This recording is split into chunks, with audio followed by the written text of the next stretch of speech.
Hi, I'm Lucy from Sew Essential and today I'm sharing my top tips for top stitching. Let's get started.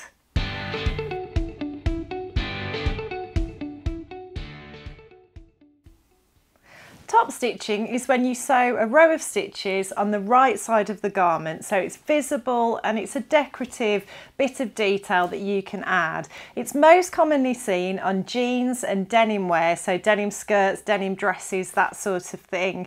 And you'll very often see two parallel lines of stitches on those particular garments. You can choose to use a lovely contrasting thread so that you really show off your top stitching, or you can choose to use a matching thread.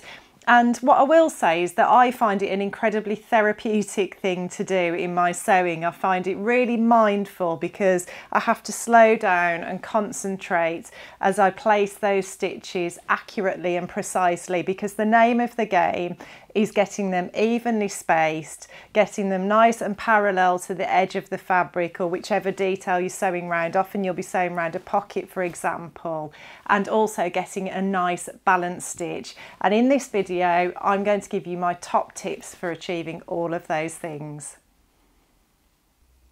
The first thing to get right is using the right sort of needle in your sewing machine. So there are dedicated top stitch needles like these, which have got a bigger eye to fit those thicker threads through.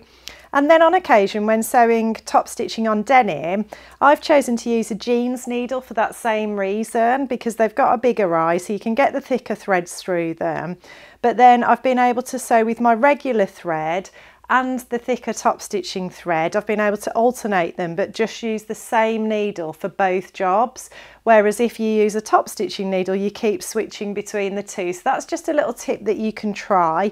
Always test on scraps of fabric because you might get different results, or you might not be happy with the results, but you'll be amazed what a difference using the right needle makes, not just for top stitching but for any sewing task. And we've got an extensively wide range of needles on our website, so check out the links for those below. When you're working with heavier weight fabrics like denim or a heavy twill or canvas perhaps, you're probably going to use a dedicated top stitching thread. They are thicker, they're more decorative for that reason, they make the stitches more obvious and pronounced, and we stock the top stitch thread in a really wide range of colours. These are just some of them. You can also buy these packs of top stitching thread as well. We've got these on the website, so I'll pop links to all of these things below. But just a few tips when you are using top stitching thread. Don't use it in your bobbin, only use it in your needle. You use regular thread in your bobbin. And then also don't use your sewing machine needle threader when you're using these thicker threads, because the needle threaders aren't really strong enough to pull the thicker thread through the eye of the needle, and it can put too much pressure on the needle threader and cause it to bend out of shape. So they're just a couple of tips, but yeah, highly recommend for those heavier fabrics having a look at our top stitching threads. And then on your lighter weight fabrics you can just use a standard thread. You can always double up and use 2 strands of standard thread as well. Just again, experiment, test things out, see how you get on. The next couple of considerations are firstly your stitch length. Particularly if you're working with thicker fabrics and the top stitching thread, it's a great idea to lengthen your stitch to a 3 or a 3.5 mil even. Very often you'll be sewing with a 2.5 mil, but if you lengthen that stitch it'll just give you a straighter stitch. And then in terms of thread tension, if your needle thread tension is too loose, what you'll find is you might get a good stitch on the right side of the fabric, but on the wrong side of the fabric you can see that that top needle thread, the top stitching thread, is coming through to the wrong side of the fabric. The bobbing thread is pulling that through because that needle thread tension is too loose. On the other hand, if the needle thread tension is too high, you'll see this effect whereby you can see the bobbin thread on the top of the fabric, on the right side of the fabric, it's coming up, and your stitches look almost like one continuous line rather than being lovely separate stitches. It almost looks like one continuous line. So just bear that in mind If you're seeing any of those results, just adjust your thread tension accordingly. Usually it's just a little dial on the front of your sewing machine. So if it's too loose, you just want to increase that number on the thread tension. And if it's too tight, you'll want to reduce that number on the thread tension.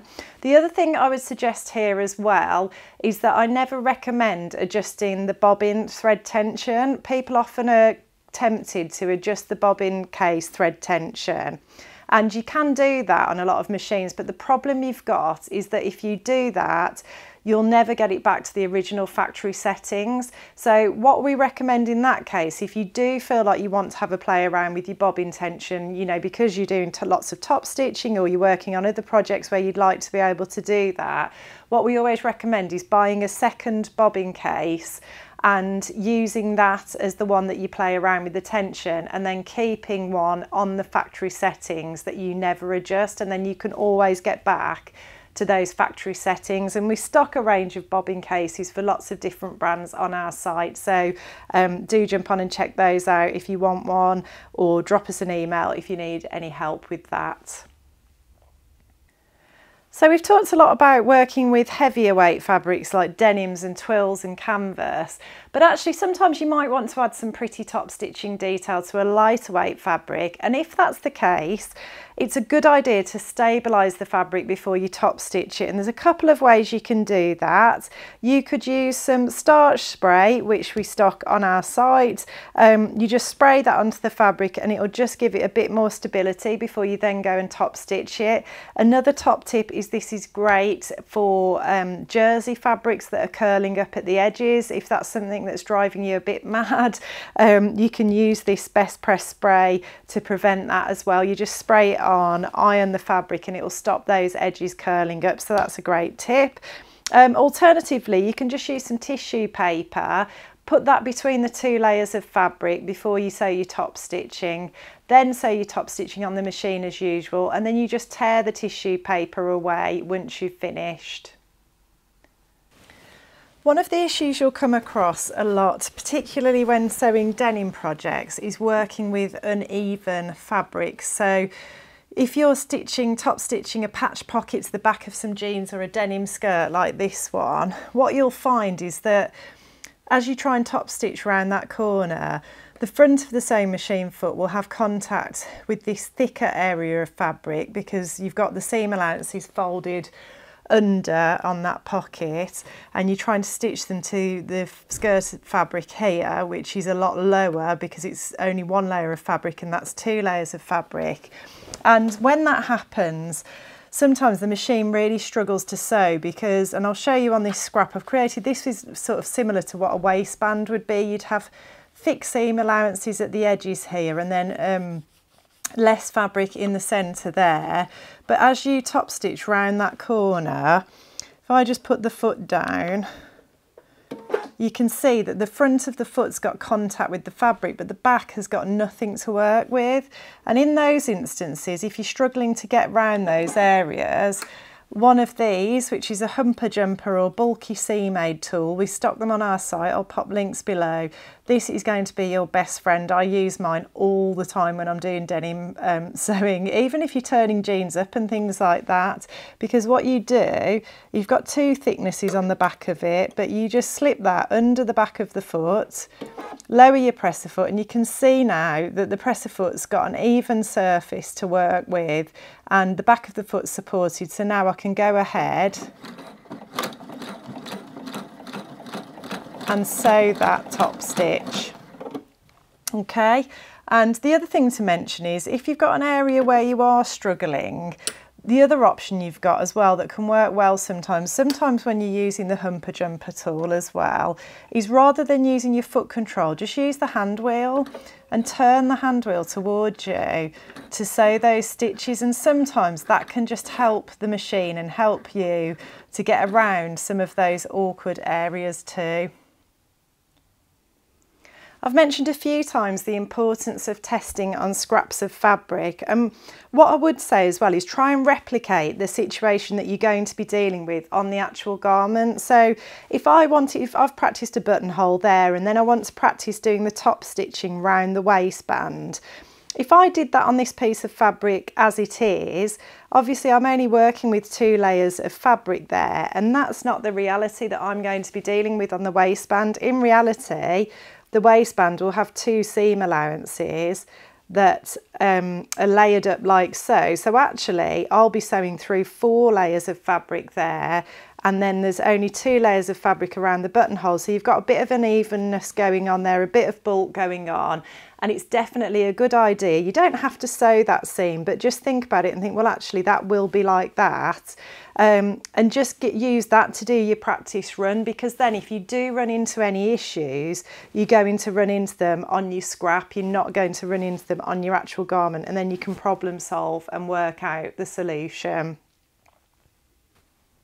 It's also a good idea to think about the presser feet that you're going to use with your sewing machine when you're top stitching. So this is the standard presser foot for my machine, which is the Husqvarna Brilliant 75Q. There aren't many markings on it to guide me so that I can place those stitches parallel to the edge of the fabric.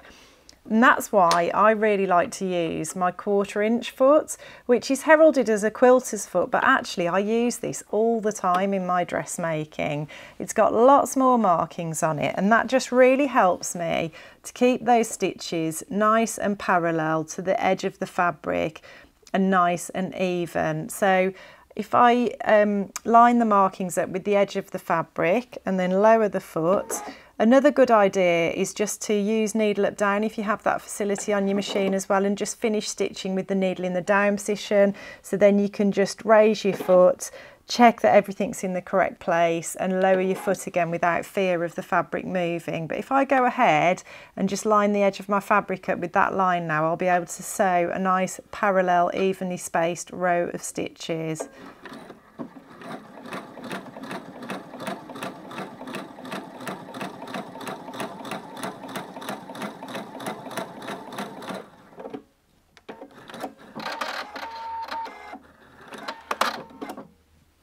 And you can see there, that's lovely and even. It's evenly spaced from the edge of the fabric. And then if I wanted to sew another line of stitches, I could place those stitches, line those up with the markings on the foot, like so, and then go ahead and do the same again.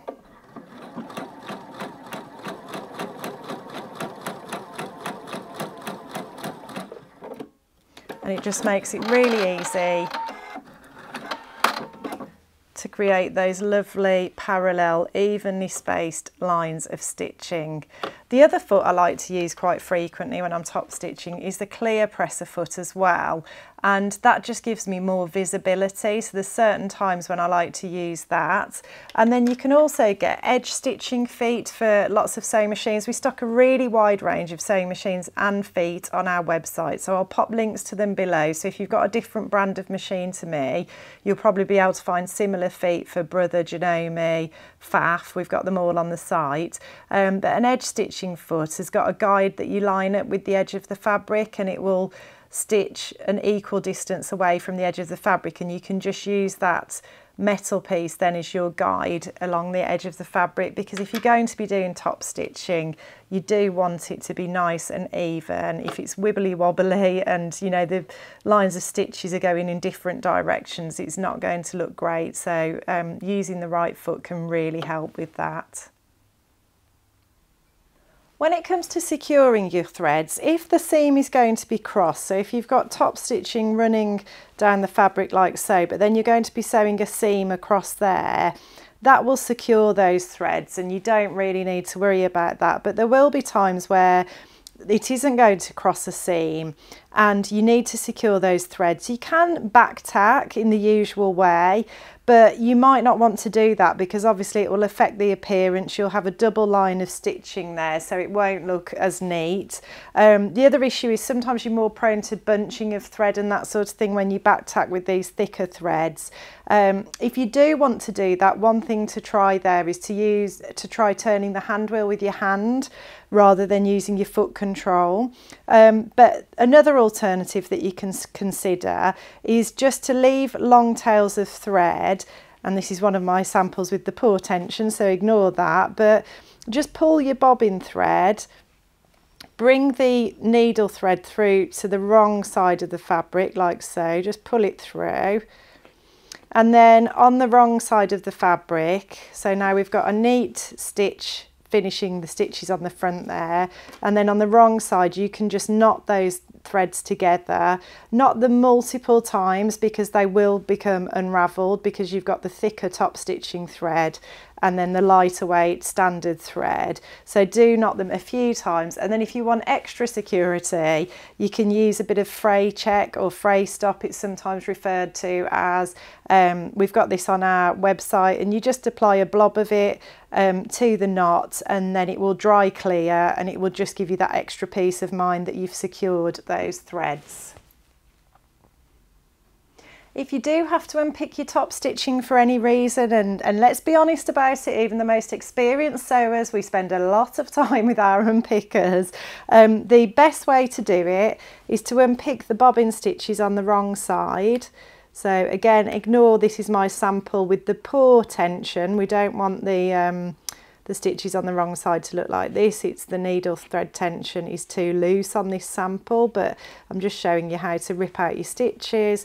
But just unpick the bobbin thread, just rip those stitches, and then what you'll be able to do if you just rip those and remove those is then you will be able to, from the right side, just pull the top stitch thread and it will just come out like so. I hope you found that really useful. I hope you've got lots of ideas of things that you can go and try, and I hope I've solved some of those problems or issues you might have come across in the past. I'd love to hear from you in the comments. If you've got any top stitching tips that you'd like to share, do jump on and tell me. It's always great to hear from you guys and get your input too. Below you'll find links to everything I mentioned. It's all available on our site, and you'll also find a link to our weekly newsletter so that you can get a healthy dose of sewing inspiration straight to your inbox every week. And if you like what you see today, please like and subscribe, and I'll look forward to seeing you next time.